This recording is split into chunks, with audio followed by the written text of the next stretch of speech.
नवसूर्य न्यूजमध्ये आपले स्वागत आहे। मराठवाडा सांस्कृतिक मंडळाचे शारीरिक शिक्षण महाविद्यालयात ग्रंथालयातर्फे ऑलिम्पिक स्पर्धा पोस्टरचे उद्घाटन।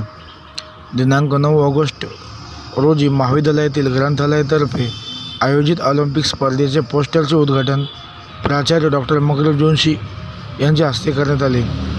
यावेळी मैदान प्रमुख प्राध्यापक रफिक सिद्दीकी, प्राध्यापक मीनाक्षी मुलिया, डॉक्टर अब्दुल वहीद, प्राध्यापक मनीषा पवार आदींची यावेळी उपस्थिती होती।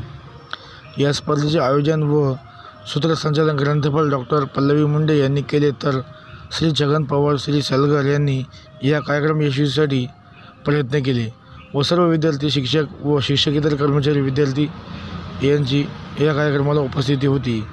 नवसूर्य न्यूज नेटवर्क, औरंगाबाद।